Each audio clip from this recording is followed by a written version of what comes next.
Election schedule release అయింది. Polling dates వచ్చేసాయి. దీంతో ప్రతి ఒక్కరి చూపు జూబ్లీహిల్స్ బైపోల్ పైనే పడింది. సిట్టింగ్ స్థానంలో ఎవరిది పై చేయి పొలిటికల్ లీడర్స్ లోనే కాదు, నియోజకవర్గ ప్రజల్లోనూ ఇదే ఉత్కంఠ. మారుతున్న సమీకరణాల నేపథ్యంలో అధికార ప్రతిపక్ష పార్టీల ప్లాన్స్ ఎంతవరకు పనిచేస్తాయి?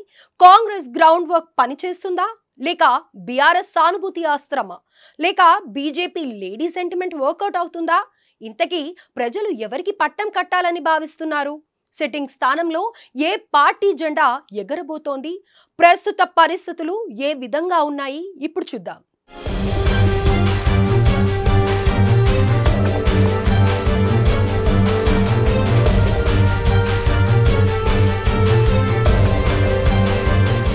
జూబ్లీహిల్స్ ఉప ఎన్నిక షెడ్యూల్ వచ్చేసింది. దీంతో రాజకీయ పార్టీలన్నీ సమీకరణాల సన్నాహాల్లో ఉన్నాయి. దీంతో బైపోల్ పోరు రసవత్తరంగా మారింది. ప్రస్తుతం ప్రధాన పార్టీలుగా ఉన్న కాంగ్రెస్, బీఆర్ఎస్, బీజేపీతో పాటు తెలంగాణ జాగృతి కూడా బరిలో నిలవనుంది. అంతేకాదు టీడీపీ సైతం పోటీ చేసే యోచనలోనే ఉందని తెలుస్తోంది. నేరుగా బరిలో నిలుస్తుందా, లేక బీజేపీకి మద్దతు ఇస్తుందా అన్న విషయంలో క్లారిటీ రావాల్సి ఉంది. మొత్తంగా అధికార ప్రతిపక్షాలు ఎంతో ప్రతిష్టాత్మకంగా తీసుకున్న జూబ్లీహిల్స్ పీఠాన్ని ఎవరు కైవసం చేసుకుంటారన్న విషయం వచ్చే నెల 14న తేలిపోతుంది. జూబ్లీహిల్స్ బైపోల్ షెడ్యూల్ రాకముందే ప్రతిపక్ష బీఆర్ఎస్ అభ్యర్థిని ప్రకటించింది. మాగంటి గోపీనాథ్ సతీమణి సునీతను బరిలోకి దించింది.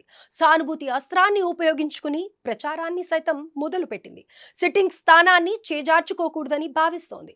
మరి బీఆర్ఎస్ సానుభూతి అస్త్రం ఎంతవరకు పనిచేస్తుందన్నది ప్రస్తుతానికి ప్రశ్నార్థకం.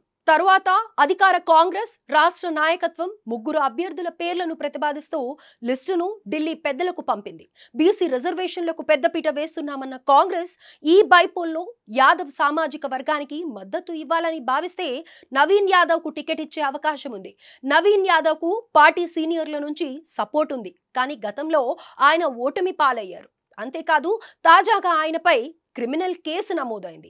ఈ నెల 4న యూసఫ్గూడలో ఎన్నికల నియమావళికి విరుద్ధంగా ఓటర్ కార్డులను పంపిణీ చేశారన్న ఆరోపణలపై ఎలక్షన్ కమిషన్ స్పందించింది. ఈ క్రమంలోనే నవీన్ యాదవ్ పై బిఎన్ఎస్ సెక్షన్లు 170, 171, 174తో పాటు ప్రజా ప్రాతినిధ్య చట్టం కింద కేసు నమోదు చేశారు.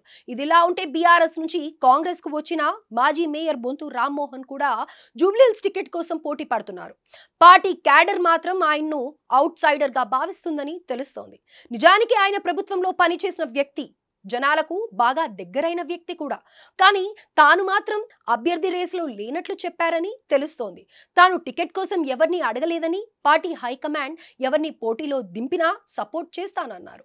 ఇదిలా ఉంచితే ప్రస్తుతం కాంగ్రెస్ సమీకరణాలపై కూడా చర్చ జోరందుకుంది. అభ్యర్థి వ్యక్తిత్వం, వాళ్ళ బ్యాక్గ్రౌండ్ ని మాత్రమే పరిగణలోకి తీసుకోవడం లేదట. అంతేకాదు వారి దగ్గర డబ్బులున్నాయా లేదా, గెలుపు గుర్రాలేనా వంటి పలు అంశాలను ఆధారంగా చేసుకొని అభ్యర్థిని ఎంపిక చేయనున్నారని సమాచారం.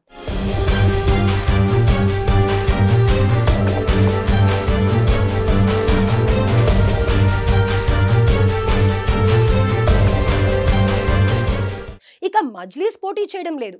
నిజంగా పోటీ చేసే ఆలోచన ఉంటే ఇప్పటికే ఓవైసీ ప్రకటించేవారు. అయితే జూబ్లీహిల్స్ లో ఎంఐఎం కు మంచి పట్టు ఉంది. అయితే ఈ బైపోల్లో మజ్లీస్ కాంగ్రెస్ కు సపోర్ట్ చేస్తుందన్న టాక్ వినిపిస్తోంది. ఇక్కడ మరో ముఖ్య విషయం ఏంటంటే మజ్లీస్ ఎప్పుడు ఏ పార్టీకి బహిర్గంగా మద్దతు ప్రకటించలేదు, కానీ లోపాయకారిగా జరిగిపోతూ ఉంటాయని అంటూ ఉంటారు. మజ్లీస్ అండగా నిలిస్తే కాంగ్రెస్ కు ప్లస్ అవుతుంది. దీంతో ఆ పార్టీ విజయం సాధించే అవకాశాలు ఎక్కువగా ఉంటాయి. ఇకపోతే కమలం పార్టీ అభ్యర్థి ఎంపిక కోసం ఒక కమిటీని సైతం ఏర్పాటు చేసింది. ఇందుకోసం తీవ్ర కసరత్తు చేస్తోంది. ముఖ్యంగా దీపక్ రెడ్డి, విజయ్, కీర్తిరెడ్డి, పద్మతో పాటు జయసుధ రేస్లో ఉన్నారన్న టాక్ వినిపిస్తోంది. కానీ బీఆర్ఎస్ మాగంటి సునీతను బరిలో దించిన నేపథ్యంలో బీజేపీ లేడీ సెంటిమెంట్ ను వాడాలని ఫిక్స్ అయినట్లు తెలుస్తోంది. మరి తమ అభ్యర్థిగా ఎవరిని ప్రకటిస్తారన్నది తెలియాలి.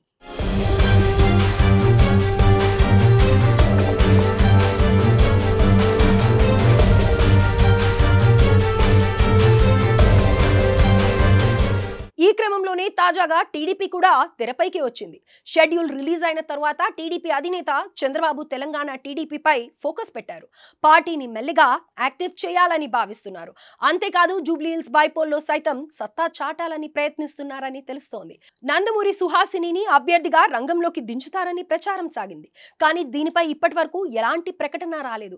నిజానికి ప్రస్తుతం టీడీపీకి అంత పట్టు లేదు. ఈ నేపథ్యంలో టీడీపీ డైరెక్ట్ గా పోటీ చేయకపోవచ్చని తెలుస్తోంది.